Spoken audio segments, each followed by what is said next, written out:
Hi friends, ಎಲ್ಲರೂ ಹೇಗಿದ್ದೀರಾ? ಈ ದಿನ ಮತ್ತೊಂದು ಹಾರರ್ ಸ್ಟೋರಿದಾಗೆ ನಿಮ್ಮ ಮುಂದೆ ಬಂದು ನಿಂತಿದ್ದೀನಿ. ಈ ಸ್ಟೋರಿ ಬಂದ್ಬಿಟ್ಟು ಆಂಧ್ರ ಪ್ರದೇಶದ ಕಡಪ ಡಿಸ್ಟಿಕ್ನಲ್ಲಿ ಇರ್ತಕ್ಕಂಥ ಒಂದು ಸಣ್ಣ ಕುಗ್ರಾಮದಲ್ಲಿ ನಡೆದಿರ್ತಕ್ಕಂಥ ಸ್ಟೋರಿ ಇದು. 2010 ಕಡಪ ಡಿಸ್ಟಿಕ್ ಒಂದು ಕುಗ್ರಾಮದಲ್ಲಿ ಒಂದು 200 ಮನೆಗಳು ಇರ್ತಕ್ಕಂಥ ಒಂದು ಗ್ರಾಮ. ಅತ್ಯಂತ ಪ್ರಕೃತಿ ಜೊತೆಗೆ ವಿಲೀನವಾಗಿರ್ತಕ್ಕಂಥ ಸುಂದರವಾದ ಒಂದು ಗ್ರಾಮ. ಮಣ್ಣಿನ ರೋಡುಗಳು, ಹಾಗೆ ಪ್ರಕೃತಿ, ಬೆಟ್ಟಗಳು,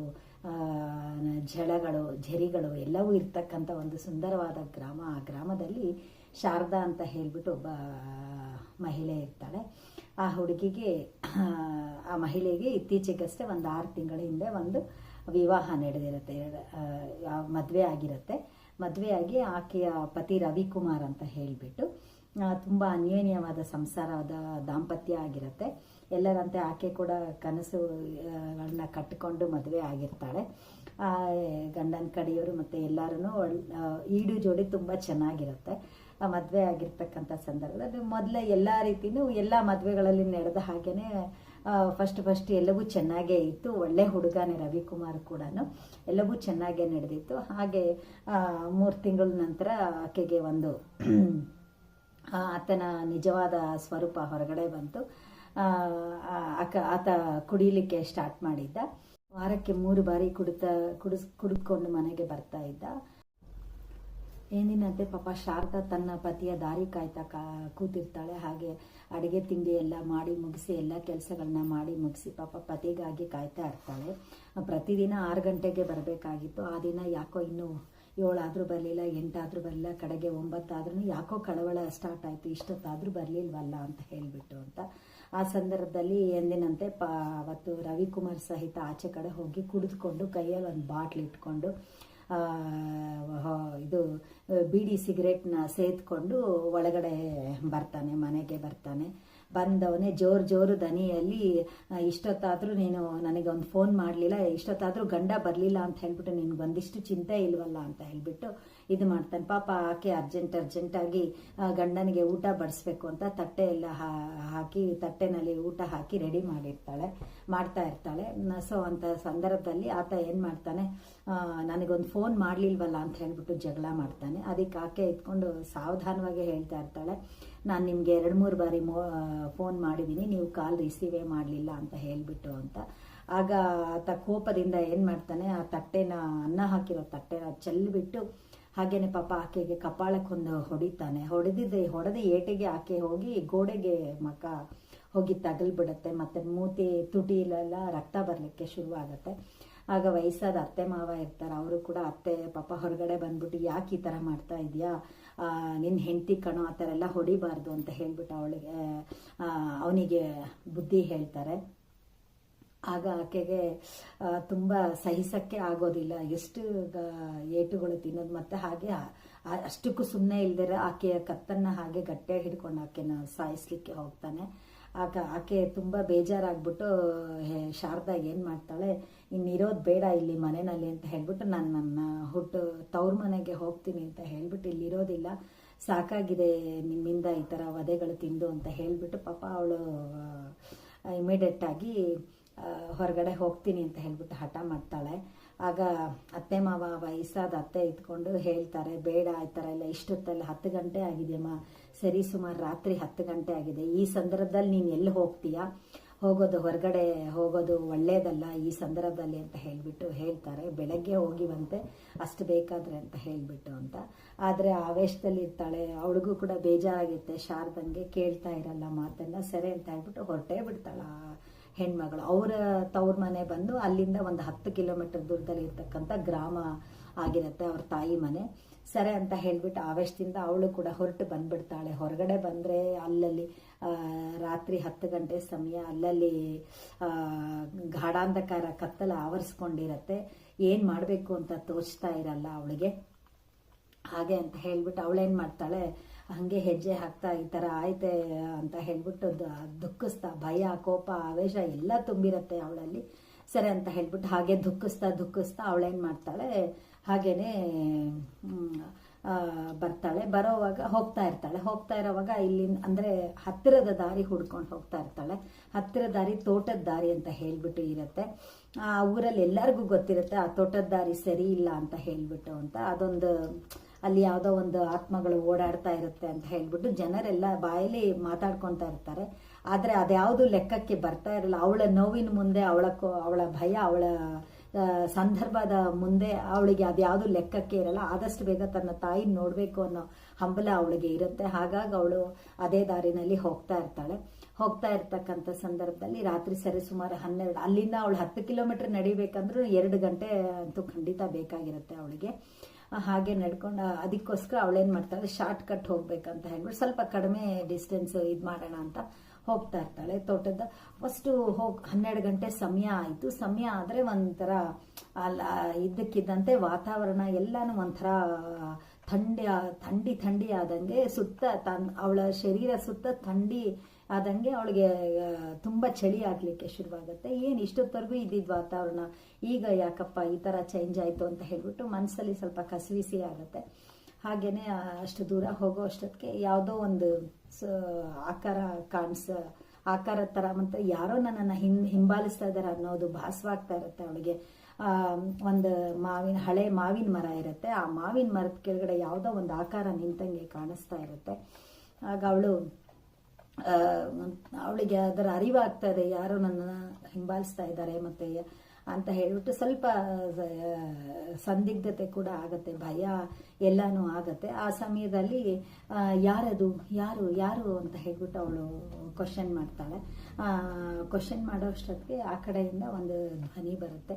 ಅದು ಬೇರೆ ಯಾರೂ ಅಲ್ಲ, ಭಾರ್ಗವಿ ಅಂತ ಹೇಳ್ಬಿಟ್ಟು ಆಕೆ ಹೆಸರು. ಆಕೆ ಕೂಡ ಹೋಗ್ಬಿಟ್ಟಿರ್ತಾಳೆ. ಆಕೆ ಗಂಡನ ಕಾಟ ತಡಿಲಾರ್ದಿರ ಇದೇ ರೀತಿ ಕುಡುಕ ಗಂಡ ಕಾಟ ಕೊಟ್ಟು ಆತನ ಹಿಂಸೆ ತಾಳಲಾರ್ದಿರ ಅವಳು ಅಕಾಲ ಮರಣನ ಹೊಂದಿರ್ತಾಳೆ. ಹಾಗಾಗಿ ಅವಳು ಅಲ್ಲಿ ಆತ್ಮವಾಗಿ ಸಂಚಾರ ಮಾಡ್ತಾ ಇರ್ತಾಳೆ. ಸರಿ ಅಂತ ಹೇಳಿಬಿಟ್ಟು ಅವಳು ನಾನು ಭಾರ್ಗವಿ ಅಂತ ಹೇಳಿಬಿಟ್ಟು ನಾನು ನಿನ್ನ ಹಾಗೇನೆ ನನ್ನ ಗಂಡನ ಹಿಂಸೆ ತಡಿಲಾರ್ದಿರ ನಾನು ಈ ಥರ ತುಂಬ ನೋವು ಕೊಟ್ಟ, ನನಗೆ ಹೊಡಿತಾ ಇದ್ದ ಮಾಡ್ತಾ ಇದ್ದ, ನಾನು ಈ ಥರ ಅಕಾಲವಾಗಿ ಸತ್ತೋಗಿದ್ದೀನಿ, ನಾನು ಇವಾಗ ಆತ್ಮವಾಗಿ ಈ ಮರದ ಕೆಳಗಡೆ ವಾಸ ಮಾಡ್ತಾ ಇದ್ದೀನಿ ಅಂತ ಹೇಳಿಬಿಟ್ಟು ಅವಳು ಇದು ಮಾಡೋ ಅಷ್ಟೊತ್ತಿಗೆ ನೀನು ಯಾಕೆ ನನ್ನ ಜೊತೆ ಮಾತಾಡ್ತಾ ಇದೆಯಾ ಈಗ ಇಂಥ ಸಂದರ್ಭದಲ್ಲಿ ಅಂತ ಹೇಳಿದ್ರೆ ನನಗೆ ನಿನ್ನ ಪರಿಸ್ಥಿತಿ ಅರ್ಥ ಆಗ್ತಾ ಇದೆ. ನೀನು ಕೂಡ ನನ್ನ ಹಾಗೇನೆ ನಿನ್ನ ಗಂಡನಿಂದ ಹೊಡೆತ ತಿಂದು ತುಂಬ ನೋವು ಅನುಭವಿಸಿ ನೀನು ಬಂದಿದ್ಯಾ. ಆಲೋಚನೆ ಮಾಡು, ನಾನು ನಿನ್ನ ದೇಹದೊಳಗಡೆ ಹೋಗ್ತೀನಿ, ನನಗೊಂದು ಅವಕಾಶ ಕೊಡು ಅಂತ ಹೇಳಿಬಿಟ್ಟು ನಿನ್ನ ಕತೆ ಏನು, ನಿನ್ನ ಇದೇನು ಎಲ್ಲವೂ ನನಗೆ ಗೊತ್ತಾಗಿದೆ, ನೀನು ಒಂದು ಅವಕಾಶ ಕೊಡು ನನಗೆ, ನಾನು ನಿನ್ನ ಶರೀರದಲ್ಲಿ ಬರಲಿಕ್ಕೆ ನನಗೆ ಅವಕಾಶ ಮಾಡಿಕೊಡು, ನಾನು ನಿನ್ನ ಶರೀರಕ್ಕೆ ಹೋಗ್ತೀನಿ, ನಾನು ನಿನ್ನ ಸಮಸ್ಯೆನ ಸಾಲ್ವ್ ಮಾಡ್ತೀನಿ ಅಂತ ಹೇಳಿಬಿಟ್ಟು ಆಕೆ ಭಾರ್ಗವಿ ಆತ್ಮ ಕೇಳ್ಕೊಳ್ಳೋ ಅಷ್ಟೊತ್ತಿಗೆ ಒಂದು ಕ್ಷಣ ದಿಗ್ಭ್ರಾಂತಳಾಗ್ತಾಳೆ ಶಾರದಾ.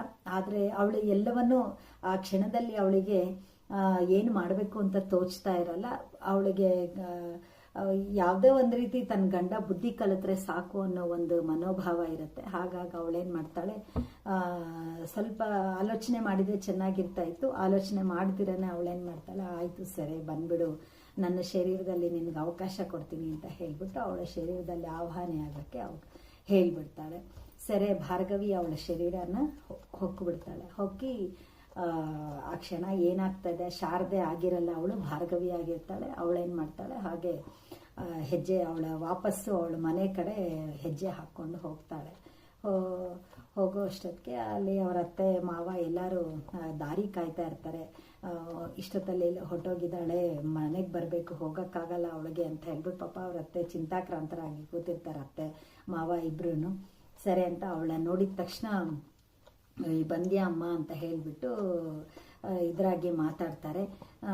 ಸರಿ ಅಂತ ಅವಳು ತನ್ನ ದಿನನಿತ್ಯದ ಕೆಲಸಗಳು ಅಂತ ಹೇಳಿಬಿಟ್ಟು ಹಾಗೆ ಏನೂ ಮಾತಾಡಿದಿರ ಒಳಗೆ ಹೋಗಿ ಅವಳ ಕೆಲಸಗಳನ್ನೆಲ್ಲ ದಿನನಿತ್ಯದ ಕೆಲಸಗಳನ್ನೆಲ್ಲ ಮಾಡ್ಕೊಳಕ್ಕೆ ಶುರು ಮಾಡ್ತಾಳೆ. ನಾರ್ಮಲ್ಲಾಗಿ ಇರ್ತಾಳೆ ಅವಳು, ಯಾವುದೇ ಇದನ್ನು ಊಹೆಗೂ ಇದಕ್ಕೂ ಇದು ಕೊಡ್ದಿರ, ಅವಕಾಶ ಕೊಡ್ದಿರ. ಸರಿ ಅಂತ ಹೇಳಿಬಿಟ್ಟು ಮಾರನೇ ದಿವಸ ಏನಾಗುತ್ತೆ, ಮಾಮೂಲಿಯಾಗಿ ಗಂಡ ಕೆಲಸಕ್ಕೆ ಹೋಗಲಿಕ್ಕೆ ಶುರು ಮಾಡ್ತಾನೆ. ಹೋಗ್ತಾ ಇರ್ತಾನೆ. ಒಂದೆರಡು ದಿವಸ ನಾರ್ಮಲ್ ಆಗಿರ್ತಾನೆ. ಹೆಂಡತಿ ಮನೆ ಬಿಟ್ಟು ಹೋದ್ಲಲ್ವಾ ಅನ್ನೋ ಭಯ, ಹೋಗಿ ವಾಪಸ್ ಬಂದಿದ್ದಾಳೆ, ಇನ್ನು ಮತ್ತೆ ಹೋಗೋದು ಬೇಡ. ಅವರ ತಾಯಿ ಕೂಡ ಬುದ್ಧಿ ಹೇಳಿರ್ತಾರೆ, ಮತ್ತೆ ಮಾಡಬೇಡಪ್ಪ, ಅವಳ ಮೇಲೆ ಕೈ ಮಾಡಬೇಡ ಅಂತ ಹೇಳ್ಬಿಟ್ಟು ಹೇಳಿರ್ತಾರೆ. ಸರಿ ಅಂತ ಹೇಳ್ಬಿಟ್ಟು ಒಂದೆರಡು ದಿವಸ ಹಾಗೇನೆ ಇರ್ತಾನೆ. ಸರಿಯಾದ ಸಮಯಕ್ಕೆ ಮನೆಗೆ ಬಂದು ಇರ್ತಾನೆ. 6 ಗಂಟೆ ಒಳಗಡೆ ಮನೆಗೆ ಬರೋದು, ಸರಿಯಾಗಿ ನಡ್ಕೊಳ್ಳೋದು ಮಾಡ್ತಾ ಇರ್ತಾನೆ. ಆದರೆ 3ನೇ ದಿವಸ ಕೇಳಬೇಕಲ್ವಾ, ಚಟ ಅನ್ನೋದು ಹಾಗೆ ಹತ್ತಿರುತ್ತಲ್ವ ಅವರಿಗೆ. ಮತ್ತೆ ಏನು ಮಾಡ್ತಾನೆ, 3ನೇ ದಿವಸ ಯಥಾ ಪ್ರಕಾರ ತಡವಾಗಿ ಮನೆಗೆ ಬರ್ತಾನೆ, ಕುಡ್ಕೊಂಡು ಬರ್ತಾನೆ. ಸರಿ ಅಂತ ಆ ದಿನನೂ ಸ್ಟಾರ್ಟ್ ಮಾಡ್ಕೊಳ್ತಾನೆ. ಅವನು ಊಟ ಮಾಡಿರುವಾಗ ಹೀಗೆ, ಏನು ಮಾಡಿದ್ಯಾ ನೀನು, ನಿನ್ನ ಸಾರಿಗೆ ಅನ್ನ ಸಾರು ಸರಿ ಇಲ್ಲ, ಮುದ್ದೆ ಸರಿ ಇಲ್ಲ, ಅದು ಸರಿ ಇಲ್ಲ ಅಂತ ಹೇಳ್ಬಿಟ್ಟು, ಏನು ಕಲ್ತಿದ್ಯಾ ನೀನು, ಹಾಗೆ ಹೀಗೆ ಅಂತ ಹೇಳ್ಬಿಟ್ಟು ಅವಳನ್ನ ಹೀನಾಯಮಾನವಾಗಿ ಬೈಯಕ್ಕೆ ಶುರು ಮಾಡ್ತಾನೆ. ಬೈಯಕ್ಕೆ ಶುರು ಮಾಡೋದು ಅಲ್ದಿರ ಕೈ ಎತ್ತಕ್ಕೆ ಶುರು ಮಾಡ್ತಾನೆ. ಆಗ ಅವಳ ಶರೀರದಲ್ಲಿ ಇರ್ತಕ್ಕಂಥ ಭಾರ್ಗವಿ ಹೊರಗಡೆ ಬರ್ತಾಳೆ. ಹೊರಗಡೆ ಬಂದು ಅವಳು ಒಂದೇ ನೋಟ ನೋಡೋದಷ್ಟೇ ಗಂಡನ್ನ. ನೋಡಿದ ತಕ್ಷಣ ತನ್ನ ಕೈ ಯಾರೋ ಗಟ್ಟಿಯಾಗಿ ಹಿಡ್ದಂಗಾಗುತ್ತೆ. ಅವನಿಗೆ ಕೈ ಎತ್ತ ಕೂಡ ಆಗಲ್ಲ, ಅಲ್ಲಾಡ್ಸಕ್ಕೂ ಆಗಲ್ಲ. ಇವಳೇನು ಮಾಡ್ತಾಳೆ, ಈಗ ಇರೋದು ಶಾರದೆ ಮೈಯಲ್ಲಿ ಇರ್ತಕ್ಕಂಥದ್ದು ಭಾರ್ಗವಿ. ಅವಳು ಶಾರದೆ ಆಗಿಲ್ಲ, ಭಾರ್ಗವಿ ಆಗಿರ್ತಾಳೆ. ಅವಳೇನು ಮಾಡ್ತಾಳೆ, ಜೋರಾಗಿ ಆತನ್ನ ಗೋಡೆಗೆ ಹಾಕಿ ತಳ್ಳಿಬಿಡ್ತಾಳೆ. ತಳ್ಳಿದ ತಕ್ಷಣ ಅವನಿಗೆ ಸಿಕ್ಕಾಪಟ್ಟೆ ಬಿದ್ದು, ಅವನಿಗೆ ಮೊದಲೇ ಆಲ್ರೆಡಿ ಕುಡ್ದಿರೋದ್ರಿಂದ ಇನ್ನಷ್ಟು ವೀಕ್ ಆಗಿರ್ತಾರಲ್ವ ಅವರು. ಸರಿ ಅಂತ ಮಕ್ಕ ಎಲ್ಲ ಏಟಾಗೋಗುತ್ತೆ ಅವನಿಗೆ. ಅಷ್ಟೊತ್ತಿಗೆ ಅವ್ರ ತಾಯಿ ತಂದೆ ಅತ್ತೆ ಮಾವ ಅನ್ನಿಸ್ಕೊಂಡವ್ರು ಅವರು ಕೂಡ ಒಳಗಡೆ ಬರ್ತಾರೆ. ಅವಳೇನು ಹೇಳ್ತಾಳೆ, ನೋಡಿ ಅತ್ತೆ, ಈ ದಿವಸನೂ ನನ್ನನ್ನು ಹೊಡೆಯಕ್ಕೆ ಬಂದಿದ್ದಾರೆ, ನಾನು ಅದಕ್ಕೆ ನನ್ನನ್ನು ನಾನು ರಕ್ಷಿಸ್ಕೊಳ್ತಾ ಇದ್ದೀನಿ ಅಂತ ಹೇಳ್ತಾಳೆ. ಆದರೂ ಅವ್ರ ಅತ್ತೆಗೆ ಇಷ್ಟು ಬಲ, ಇವಳು ಮೊದಲೇ ಸಣ್ಣಕ್ಕಿದ್ದಾಳೆ, ಇವಳಿಗೇನು ಇಷ್ಟು ಬಲ ಎಲ್ಲಿಂದ ಬಂತು, ಅಷ್ಟು ಜೋರಾಗಿ ಯಾಕೆ ತಳ್ಳದ್ಲು, ಹೆಂಗೆ ತಳ್ಳದ್ಲು ಅಂತ ಹೇಳ್ಬಿಟ್ಟು ಅವಳನ್ನ ನೋಡ್ತಾರೆ. ಒಂದು ಅಪಾದ ಮಸ್ತಕವಾಗಿ ನೋಡಿಬಿಟ್ಟು ಮತ್ತೆ ಸುಮ್ಮನೆ ಆಗ್ತಾರೆ ಅವರು. ಮಗನ್ನು ಕೂಡ ಎಬ್ಬಿಸ್ಬಿಟ್ಟು ಕೂಡಿಸಿ ಊಟ ಎಲ್ಲ ಮಾಡಿಸಿ ಸರಿ ಅಂತ ಮಗ ಸೊಸೆ ಇಬ್ಬರಿಗೂ ಸಮಾಧಾನ ಹೇಳಿ ಆಕೆ ಮಲ್ಗಕ್ಕೆ ಹೋಗ್ತಾರೆ. ಆದರೆ ಏನೋ ಒಂದು ಅನುಮಾನ ಅಂತೂ ತಲೆನಲ್ಲಿ ಹೊಕ್ಕಿರುತ್ತೆ. 2 ದಿವಸ ಸುಮ್ಮನೆ ಇದ್ದ ರಾಮ್ಕುಮಾರ್ ಮತ್ತೆ 3ನೇ ದಿವಸ ಯಥಾ ಪ್ರಕಾರವಾಗಿ ಕುಡ್ಕೊಂಡು ಮನೆಗೆ ಬರ್ತಾನೆ. ಕುಡ್ಕೊಂಡು ಮನೆಗೆ ಬಂದು ಜಗಳ ಮಾಡಲಿಕ್ಕೆ, ವಿನಾಕಾರಣ ಜಗಳ ಮಾಡಲಿಕ್ಕೆ ಸ್ಟಾರ್ಟ್ ಮಾಡ್ತಾನೆ. ಆಗ ಆಕೆ ಆ ತಟ್ಟೆಗೆ ಅನ್ನ ಹಾಕ್ಕೊಂಡು ಬರೋ ಸಂದರ್ಭದಲ್ಲಿ ಆತ ಯಾವಾಗ ಜೋರು ಧ್ವನಿಯಲ್ಲಿ ಮಾತಾಡ್ತಾನೋ ಆಗ ಸಡನ್ ಆಗಿ ಭಾರ್ಗವಿ ಅವಳನ್ನ ಆವರಿಸ್ಬಿಟ್ಟು ಹಿಂದ್ಗಡೆ ತಿರುಗಿದಾಗ ಮತ್ತೆ ಮುಂದೆ ತಿರುಗಿಬಿಟ್ಟು ಹೇಳ್ತಾಳೆ, ನೀನು ನನ್ನ ಮೇಲೆ ಏನು ಜೋರು ಮಾಡೋಕ್ಕಾಗಲ್ಲ, ನಾನು ನಿನ್ನ ಶಾರದೆ ಅಲ್ಲ, ನಾನು ಭಾರ್ಗವಿ ಅಂತ. ನನ್ನ ಗಂಡ ಕೂಡ ನಿನ್ನ ಹಾಗೇನೆ ನನ್ನ ಮೇಲೆ ದೌರ್ಜನ್ಯ ಮಾಡಿ ಕುಡಿದಾಗ ಹೊಡೆದು ನನ್ನನ್ನು ಸಾಯಿಸಿದ್ದಾನೆ. ನಾನು ನಿನ್ನನ್ನು ಶಾರದೆಗೇನೂ ಮಾಡೋಕ್ಕೆ ಬಿಡೋದಿಲ್ಲ, ಶಾರದೆ ಮೇಲೆ ಕೈ ಮಾಡಿದ್ರೆ ನಿನಗೆ ಹಿಡ್ಕೊಂಡು ಹೊಡಿತೀನಿ ಅಂತ ಹೇಳ್ಬಿಟ್ಟು ಏನು ಮಾಡ್ತಾಳೆ, ಅವನ ಇನ್ನೊಂದ್ಸಲಿ ಕೈ ಎತ್ತಕ್ಕೆ ಹೋಗ್ತಾನೆ. ಅವನ ಕೈನ ಗಟ್ಟಿಯಾಗಿ ಹಿಡಿದು ಅವನ್ನ ಜೋರಾಗಿ ಗೋಡೆಗೆ ಹಾಕಿ ತಳ್ಳಿಬಿಡ್ತಾಳೆ. ಅವನ ತಲೆನ ಜಜ್ಜುತ್ತಾಳೆ, ಗೋಡೆಗೆ ಹಾಕಿ ಹೊಡಿತಾಳೆ. ಹೊಡೆಯೋ ಅಷ್ಟೊತ್ತಿಗೆ ರಕ್ತ ಎಲ್ಲ ಬರಕ್ಕೆ ಶುರುವಾಗುತ್ತೆ. ಮತ್ತೆ ಅವರತ್ತೆ ಬರ್ತಾರೆ. ಅವರತ್ತೆಗೆ ಯಾಕೋ ನೋಡಿ ಅತ್ತೆ ನನ್ನನ್ನು ಮತ್ತೆ ಹೊಡಿಯಕ್ಕೆ ಬಂದಿದ್ದಾರೆ ಅಂತ ಹೇಳ್ಬಿಟ್ಟು ಹೇಳ್ತಾಳೆ ಶಾರದೆ. ಅವರತ್ತೆಗೆ ಯಾಕೋ ಸಮಾಧಾನ ಆಗೋದಿಲ್ಲ.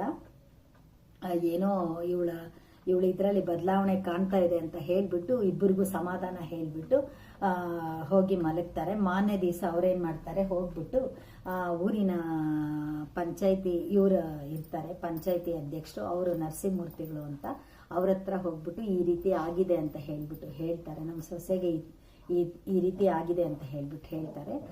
ಅದು ಹೇಳೋ ಅಷ್ಟೊತ್ತಿಗೆ ಅವ್ರೇನು ಮಾಡ್ತಾರೆ, ಊರಿನ ಫೇಮಸ್ ಜ್ಯೋತಿಷ್ ಒಬ್ರು ಇರ್ತಾರೆ, ಶಾಸ್ತ್ರಿಗಳು, ಸುಬ್ರಹ್ಮಣ್ಯ ಶಾಸ್ತ್ರಿಗಳು ಅಂತ ಹೇಳ್ಬಿಟ್ಟು ಅವ್ರ ಹತ್ರ ಕರ್ಕೊಂಡು ಹೋಗಿ ನಿಮ್ಮೆಲ್ಲ ಸಮಸ್ಯೆಗೂ ಪರಿಹಾರ ಸಿಗತ್ತೆ ಅಂತ ಹೇಳ್ಬಿಟ್ಟು ಹೇಳ್ತಾರೆ.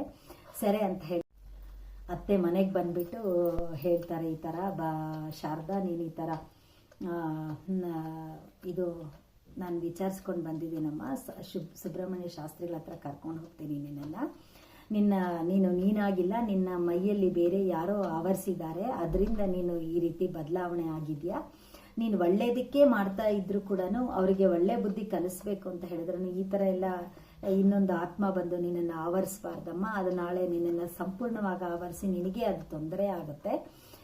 ಅದಕ್ಕಾಗಿ ಸುಬ್ರಹ್ಮಣ್ಯ ಶಾಸ್ತ್ರಿಗಳ ಹತ್ರ ಹೋಗೋಣ ಅಮ್ಮ ಅಂತ ಹೇಳಿಬಿಟ್ಟು ಕೇಳ್ತಾ ಇರ್ತಾರೆ. ಆದರೆ ಒಳಗಡೆ ಅವಳಿಗೆ ತಳಮಳ ಸ್ಟಾರ್ಟ್ ಆಗಿರುತ್ತೆ ಆಲ್ರೆಡಿ. ಹಾಗೇನೆ ಅವಳ ಮನಸ್ಸಲ್ಲೆಲ್ಲ ಬಹಳ ಭಯ ತುಂಬಿಕೊಂಡಿರುತ್ತೆ.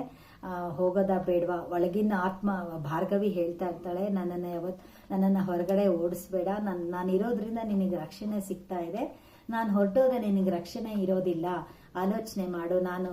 ಆದರೆ ಆಲೋಚನೆ ಮಾಡು ಅಂತ ಹೇಳ್ತಾರೆ. ಇನ್ನೊಂದು ಕಡೆ ಏನು ಹೇಳ್ತಿದ್ದಾಳೆ, ನಾನು ನೀನು ಸೇರಿಬಿಟ್ಟು ನಿನ್ನ ಗಂಡನ್ನ ಸಾಯಿಸ್ಬಿಡೋಣ, ಅವನು ದುರ್ಮಾರ್ಗ ತುಂಬ ಕೆಟ್ಟವನಿದ್ದಾನೆ, ಅವನಿಂದ ನಿನಗೆ ಶಾಶ್ವತವಾಗಿ ಮುಕ್ತಿ ಸಿಗತ್ತೆ ಅಂತ ಎಲ್ಲ ಹೇಳ್ತಾ ಇರ್ತಾಳೆ. ನಾನು ನಿನ್ನನ್ನು ಆಮೇಲೆ ಸಂಪೂರ್ಣವಾಗಿ ಆವರಿಸ್ಕೊಳ್ತೀನಿ ಅಂತ ಎಲ್ಲ ಒಳಗಡೆ ಭಾರ್ಗವಿ ಈ ಮಾತನ್ನೆಲ್ಲ ಶಾರದೆಗೆ ಹೇಳ್ತಾ ಇದ್ದಾಳೆ.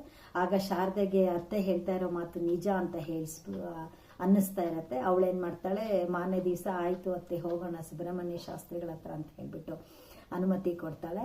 ಸರಿ ಅಂತ ಹೇಳ್ಬಿಟ್ಟು ಮಾರನೇ ದಿವಸ ಏನಾಗುತ್ತೆ, ಸುಬ್ರಹ್ಮಣ್ಯ ಶಾಸ್ತ್ರಿಗಳ ಹತ್ರ ಹೋಗಿ ಕರ್ಕೊಂಡು ಹೋಗ್ತಾರೆ.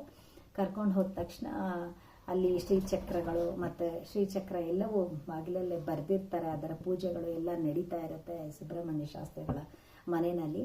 ಹಾಗಾಗಿ ಸರಿ ಅಂತ ಹೇಳ್ಬಿಟ್ಟು ಒಳಗಡೆ ಕರ್ಕೊಂಡು ಹೋಗ್ತಾರೆ. ಆ ಸುಬ್ರಹ್ಮಣ್ಯ ಶಾಸ್ತ್ರಿಗಳಿಗೆ ಆಕೆಯ ಮಕನ ನೋಡಿದ ತಕ್ಷಣವೇ ಅರ್ಥ ಆಗತ್ತೆ, ಆಕೆ ಇದಾಗಿದ್ದಾಳೆ, ಆತ್ಮಪೀಡಿತಳಾಗಿದ್ದಾಳೆ ಅಂತ ಹೇಳ್ಬಿಟ್ಟು ಗೊತ್ತಾಗುತ್ತೆ. ಸರಿ ಅಂತ ಹೇಳ್ಬಿಟ್ಟು ಎಲ್ಲಾನು ಆಕೆಗೆ ಕೆಲವೊಂದು ಇದು ಮಾಡಿಸ್ಬೇಕು ಅಂತ ಹೇಳ್ಬಿಟ್ಟು ಒಳಗಡೆ ಕರ್ಕೊಂಡು ಹೋಗ್ತಾರೆ. ಒಳಗಡೆ ಹೋದರೆ ಸುಬ್ರಹ್ಮಣ್ಯ ಶಾಸ್ತ್ರಿಗಳ ರೂಮ್ ಬಂದು ಅಲ್ಲಿ ಹೋಮಕುಂಡ ಇರುತ್ತೆ, ಸುತ್ತಲೂ ಎಲ್ಲ ರಂಗವಲ್ಲಿಗಳೆಲ್ಲ ಬಿಡಿಸಿರ್ತಾರೆ. ಕೃಷ್ಣಾಜನದ ಮೇಲೆ ಶಾಸ್ತ್ರಿಗಳು ಕೂತಿರ್ತಾರೆ, ಅದ್ರ ಮುಂದೆ ಒಂದು ಪೀಠ ಹಾಕಿರ್ತಾರೆ, ಅದ್ರ ಮೇಲೆ ಆಕೆನ ಕೂರಿಸ್ಬಿಟ್ಟು ಆಕೆನ ಎಲ್ಲ ಮಾತಿಗೆ ಶುರು ಮಾಡ್ತಾರೆ. ಯಾರು ನೀನು, ಹೇಗೆ ಅಂತ ಹೇಳ್ಬಿಟ್ಟು ಆಕೆ ಇದ್ಕೊಂಡು ಈ ಥರ ಹೇಳ್ತಾ ಇರ್ತಾಳೆ, ನಾನು ಭಾರ್ಗವಿ ಅಂತ ಹೇಳ್ಬಿಟ್ಟು, ನನ್ನ ಪತಿ ಕೂಡ ಇದೇ ಥರ ಸಾಯಿಸಿದ್ದ, ಇದನ್ನು ನಾನು ಖಂಡಿತ ಈಕೆ ಶರೀರನ ಬಿಟ್ಟು ಹೋಗೋದಿಲ್ಲ ಯಾವುದೇ ಕಾರಣಕ್ಕೂ, ನಾನು ಇವಳ ಶರೀರದಲ್ಲೇ ವಾಸವಾಗಿರ್ತೇನೆ, ಅವಳ ಶರೀರನ ಬಿಟ್ಟು ಹೋದರೆ ಅವಳ ಗಂಡ ಅವಳಿಗೆ ನಾನಾ ರೀತಿ ಹಿಂಸೆ ಕೊಟ್ಟು ನನ್ನ ಹಾಗೇನೆ ಆಗುತ್ತೆ, ಅವಳ ಜೀವನ ಬೇಡ, ನಾನು ಅವಳ ಶರೀರದಲ್ಲೇ ವಾಸ ಮಾಡ್ತೀನಿ, ಅವಳನ್ನು ಕೂಡ ನನ್ನ ಜೊತೆ ಕರ್ಕೊಂಡು ಹೋಗ್ತೀನಿ, ನಾನು ಒಂಟಿಯಾಗೆ ಇದ್ದೀನಿ, ನಾನು ಅಲ್ಲಿ ನನ್ನ ಜೊತೆ ಸಿಗ್ತಾಳೆ ಅವಳನ್ನ ಅಂತ ಹೇಳಿಬಿಟ್ಟು ಸುಬ್ರಹ್ಮಣ್ಯ ಶಾಸ್ತ್ರಿಗಳಿಗೆ ಬಹಳ ಇದರಾಗಿ ಉತ್ತರ ಕೊಡ್ತಾಳೆ. ಆಗ ಶಾಸ್ತ್ರಿಗಳು ಹೇಳ್ತಾ ಇರ್ತಾರೆ, ನೀನು ತಪ್ಪಮ್ಮ ಮಾಡಿದ್ದು, ನೀನು ಈ ಥರ ಎಲ್ಲ ಅವಳಿಗೆ ಅವಳದೇ ಆದ ಜೀವನ ಇದೆ, ನಿನ್ನ ಗಂಡನ್ನ ನೀನು ಆಲ್ರೆಡಿ ಬಲಿ ತಗೊಂಡಿದ್ಯಾ, ನಿನಗೆ ನೋವು ಉಂಟು ಮಾಡಿದವ್ರನ್ನ, ನಿನಗೆ ನೋವು ಕೊಟ್ಟವ್ರನ್ನ, ಅನ್ಯಾಯ ಮಾಡಿದವ್ರನ್ನ ನೀನು ಸಾಯಿಸ್ಬಿಟ್ಟಿದ್ಯಾ, ರಕ್ತಕಾರಿ ಸಾಯೋ ಥರ ಮಾಡಿದ್ಯಾ ನೀನು ಇವಳಿಗೆ ಸಂಬಂಧಪಟ್ಟಿರೋದು, ಇವಳು ಗಂಡನ ವಿಷಯ ಅವಳಿಗೆ ಸಂಬಂಧಪಟ್ಟಿರೋ, ಅವಳ ಗಂಡ ರವಿಕುಮಾರು ನಿನಗೆ ಸಂಬಂಧಪಟ್ಟಿರೋದಲ್ಲ, ಅವ್ರನ್ನ ಬಿಟ್ಬಿಡು, ನೀನು ಆ ಥರ ಎಲ್ಲ ಮಾಡೋ ಹಾಗಿಲ್ಲ, ಆ ಥರ ಅವಳ ಮೈಯನ್ನು ಹೊಕ್ಕಬಾರ್ದು, ನಿನಗೆ ಆತ್ಮಗಳಿಗೆ ಇಲ್ಲಿ ಭೂಲೋಕದಲ್ಲಿ ಇರೋಕ್ಕೆ ಅವಕಾಶ ಇಲ್ಲ, ಸತ್ತ ನಂತರ ನೀವು ಬೇರೆನೇ ಆಗಕ್ಕೆ ಆಗೋ ಅಂಥದ್ದು, ಇಲ್ಲಿ ಇರೋ ಹಂಗಿಲ್ಲ ಅಂತ ಹೇಳ್ಬಿಟ್ಟು ಹೇಳ್ತಾರೆ, ಬುದ್ಧಿವಾದ ಹೇಳ್ತಾರೆ. ಆದರೆ ಅದು ಕೇಳಕ್ಕೆ ಭಾರ್ಗವಿ ಕೇಳಲಿಕ್ಕೆ ರೆಡಿಯಾಗಿರೋದಿಲ್ಲ, ನಾನು ಇಲ್ಲೇ ಇರ್ತೀನಿ, ನಾನು ಹೋಗೋದಿಲ್ಲ ಯಾವುದೇ ಕಾರಣಕ್ಕೂ ಅಂತ ಹೇಳ್ಬಿಟ್ಟು ಹಠ ಮಾಡ್ಕೊಂಡಿರ್ತಾರೆ. ಕಡೆಗೆ ಅವರಿಗೆ ಇದಾಗಿ ಅವರು ಮಾಡೋ ಪ್ರಯತ್ನ ಎಲ್ಲ ಮಾಡಿದ ನಂತರ ಒಂದು ಮುಖ್ಯವಾದ ರಹಸ್ಯ ಮಂತ್ರಗಳನ್ನೆಲ್ಲ ಹೇಳಿ ಆ ಸಂದರ್ಭದಲ್ಲಿ ಆಗ ಭಾರ್ಗವಿ ಅಂತೂ ಶಾರದೆ ರೂಪದಲ್ಲಿರ್ತಕ್ಕಂಥ ಭಾರ್ಗವಿ ನಾನು ಹೋಗೋದಿಲ್ಲ ಅಂತ ಹೇಳ್ಬಿಟ್ಟು ಅಲ್ಲಿರ್ತಕ್ಕಂಥ ಎಲ್ಲ ಇದನ್ನು ಚೆಲ್ಲಾಪಿಲ್ಲಿ ಮಾಡಿ ಎರಡೂ ಕೈಯಿಂದ ಅದನ್ನೆಲ್ಲ ಪರಿಚಿ ಎಲ್ಲ ಮಾಡಿರ್ತಾಳೆ. ಅಲ್ಲಿರ್ತಕ್ಕಂಥ ಸಾಮಾನುಗಳನ್ನೆಲ್ಲ ಚೆಲ್ಲಾಪಿಲ್ಲಿ ಮಾಡಿ ನಾನು ಹೋಗೋದಿಲ್ಲ ಯಾವುದೇ ಕಾರಣಕ್ಕೂ ಅಂತ ಹಠ ಎಲ್ಲ ಮಾಡಿ ತೋರಿಸ್ತಾಳೆ. ಆದರೆ ಸುಬ್ರಹ್ಮಣ್ಯ ಶಾಸ್ತ್ರಿಗಳ ಮುಂದೆ ಅದು ಯಾವುದೂ ನಿಲ್ಲೋದೇ ಇಲ್ಲ. ಅವ್ರೇನು ಮಾಡ್ತಾರೆ, ಅತ್ಯಂತ ರಹಸ್ಯ ಮಂತ್ರಗಳನ್ನ ಜಪ ಮಾಡಲಿಕ್ಕೆ ಶುರು ಮಾಡ್ತಾರೆ. ತಾಂತ್ರಿಕ ರೂಪದಲ್ಲಿ ಮಾಡೋ ಅಷ್ಟೊತ್ತಿಗೆ ಅವಳು ಒಂದು ಹೂಜಿ ಒಳಗಡೆ ಅವಳ ಭಾರ್ಗವಿ ಶಾರದೆ ಶರೀರದಿಂದ ಭಾರ್ಗವಿ ಹೊರಗಡೆ ಬರ್ತಾಳೆ. ಅದನ್ನು ಒಂದು ಹೂಜಿ ಒಳಗಡೆ ಅವಳ ಆತ್ಮನ ತುಂಬಿಕೊಂಡು ಒಳಗಡೆ ಹಾಕ್ತಾರೆ. ಹೋಗತ್ತೆ, ಆ ಹೂಜಿ ಒಳಗಡೆ ಹೋಗತ್ತೆ ಆತ್ಮ. ಹೋಗಿದ ನಂತರ ಅದಕ್ಕೆ ಒಂದು ಕೆಂಪು ಬಟ್ಟೆನ ಕಟ್ತಾರೆ ಸುಬ್ರಹ್ಮಣ್ಯ ಶಾಸ್ತ್ರಿಗಳು. ಕಟ್ಟಿದ ನಂತರ ಅದನ್ನು ತಮ್ಮ ಶಿಷ್ಯನಿಗೆ ಕೊಟ್ಬಿಟ್ಟು ಇದನ್ನು ಊರ ಹೊರಗೆ ಇರ್ತಕ್ಕಂಥ ಉತ್ತರ ದಿಕ್ಕಿನಲ್ಲಿ ಅದನ್ನು ಹೂಳಿಡು ಅಂತ ಹೇಳಿಬಿಟ್ಟು ಕಳಿಸ್ಬಿಡ್ತಾರೆ ಶಿಷ್ಯನ. ಅದಾದ ನಂತರ ಶಾರದೆ ಇದಾಗಿ ಪ್ರಜ್ಞೆ ತಪ್ಪಿ ಬೀಳ್ತಾಳೆ. ಪ್ರಜ್ಞೆ ತಪ್ಪಿ ಬಿದ್ದ ನಂತರ ಅವಳಿಗೆ ಸ್ವಲ್ಪ ಸಮಯದ ನಂತರ ಎಚ್ಚರವಾಗುತ್ತೆ. ಎಚ್ಚರವಾದಾಗ ಆಗ ಎಲ್ಲ ಶಾಸ್ತ್ರಿಗಳೆಲ್ಲ ಕೂತು ಎಲ್ಲರಿಗೂ ಹೇಳ್ತಾರೆ, ಅವರ ಇಡೀ ಕುಟುಂಬಕ್ಕೆ ಹೇಳ್ತಾರೆ, ಯಾವತ್ತೇ ಆಗಲಿಮ್ಮ ಕೋಪದಲ್ಲಿ ಆವೇಶದಲ್ಲಿ ತೆಗೆದುಕೊಂಡಿರ್ತಕ್ಕಂಥ ನಿರ್ಧಾರಗಳು ಯಾವತ್ತೂ ಸರಿ ಇರೋದಿಲ್ಲ. ನೀನು ಭಾರ್ಗವಿಗೆ ಅವಕಾಶ ಕೊಟ್ಟಿದ್ದೆ, ನಿನ್ನ ಶರೀರದಲ್ಲಿ ಹೋಗ್ಲಿಕ್ಕೆ ಅವಕಾಶ ಕೊಟ್ಟಿದ್ದೆ ತಪ್ಪು. ಇನ್ನೆಂದಿಗೂ ಅಂತಹ ತಪ್ಪನ್ನು ಮಾಡಬೇಡಮ್ಮ. ಈಗ ನಾನು ಅದರಿಂದ ನಿನಗೆ ಮುಕ್ತಿ ಕೊಡಿಸಿದ್ದೀನಿ. ಇನ್ನು 21 ದಿವಸಗಳು ನೀನು ಈ ಶ್ರೀರಕ್ಷೆ ನಿನಗೆ ಕಟ್ತಾ ಇದ್ದೀನಿ. ನೀನು ಯಾವುದೇ ನಿನಗೆ ಕೆಟ್ಟ ಇದು ಕನಸುಗಳೆಲ್ಲ ಬರುತ್ತೆ, ಆದರೆ ಅದನ್ನು ಯಾವುದನ್ನು ನೀನು ಲೆಕ್ಕಿಸ್ತೀರಾ. ನೀನು ಮುಂದಕ್ಕೆ ಹೋಗು. ನೀನು 21 ದಿವಸ ನೀನು ಶ್ರದ್ಧೆಯಿಂದ ಈ ಶ್ರೀರಕ್ಷೆನ ಇಟ್ಕೊಂಡು ಪೂಜಾ ವಿಧಾನ ನಾನು ಹೇಳ್ಕೊಟ್ಟ ಪೂಜೆಗಳನ್ನ ಪಾಲಿಸ್ಕೊಂಡು ಬಂದರೆ ನಿನಗೆ ಯಾವತ್ತೂ ಅದರಿಂದ ನಿನಗೆ ಆಪತ್ತು ಬರೋದಿಲ್ಲ. ಭಾರ್ಗವಿ ಆತ್ಮದಿಂದ ನಿನಗೆ ಯಾವತ್ತೂ ತೊಂದರೆ ಆಗೋದಿಲ್ಲ. ಸುಖವಾಗಿ ಅವರ ಪತಿಗೂ ಕೂಡ ಬುದ್ಧಿ ಹೇಳ್ತಾರೆ. ಅವರು ಕುಡಿಯೋದೊಂದೇ ಅಲ್ಲ, ಕುಡಿದುಬಿಟ್ಟು ಬಂದು ಮನೆಗೆ ಗಲಾಟೆ ಮಾಡೋದೇ ಪುರುಷತ್ವ ಅಲ್ಲ. ಕಟ್ಕೊಂಡಿರೋ ಹೆಂಡತಿನ ತಂದೆ ತಾಯಿನ ಚೆನ್ನಾಗಿ ನೋಡ್ಕೋಬೇಕು. ಇಂತಹ ಚಟಗಳಿಗೆ ಬಲಿಯಾಗಬಾರ್ದು, ಬಲಿಯಾಗಿ ಇಂತಹ ಆಪತ್ತುಗಳ ತಂದ್ಕೊಳ್ಬಾರ್ದು ಅಂತ ಹೇಳಿಬಿಟ್ಟು ಬುದ್ಧಿ ಹೇಳ್ತಾರೆ. ರಾಮ್ಕುಮಾರ್ ಸಹಿತ ತನ್ನ ಹೆಂಡತಿಗೆ ಕ್ಷಮಾಪಣೆ ಕೇಳ್ಬಿಟ್ಟು ನಾನು ಇನ್ನೆವತ್ತು ಜೀವಮಾನದಲ್ಲಿ ಕುಡಿಯೋದಿಲ್ಲ ಅಂತ ಹೇಳ್ಬಿಟ್ಟು ಪ್ರಾಮಿಸ್ ಮಾಡ್ತಾನೆ. ಹೀಗಾಗಿ ಒಂದು ಆತ್ಮ ಬಂದು ಅವರ ಜೀವನವನ್ನು ಸರಿ ಮಾಡಿರೋದು ಒಂದು ಘಟನೆ ಒಳ್ಳೆಯದು ಅಂತ ಆದರೂ ಕೂಡ ಕೆಲವೊಂದು ಸನ್ನಿವೇಶಗಳು, ಕೆಲವೊಂದು ಸಂದರ್ಭಗಳು ಒಳ್ಳೆಯದು ಇರುತ್ತೆ, ಅದರಿಂದ ಕೆಟ್ಟದ್ದು ಇರುತ್ತೆ. ಅದರಿಂದ ಇದು ಇಷ್ಟ ಆಗಿದೆ ಅಂತ ತಿಳ್ಕೊಳ್ತೀನಿ. ಈ ಕತೆ, ಇಂದಿನ ಕತೆ ಇಷ್ಟ ಆದರೆ ಲೈಕ್ ಮಾಡಿ, ಸಬ್ಸ್ಕ್ರೈಬ್ ಮಾಡೋದನ್ನು ಮರಿಬೇಡಿ. ಇನ್ನಷ್ಟು ಇಂತಹ ರೋಚಕ ಮತ್ತು ವಿಸ್ಮಯಕಾರಿ ಭಯಂಕರ ಕಥೆಗಳಿಗಾಗಿ ನಮಸ್ಕಾರ.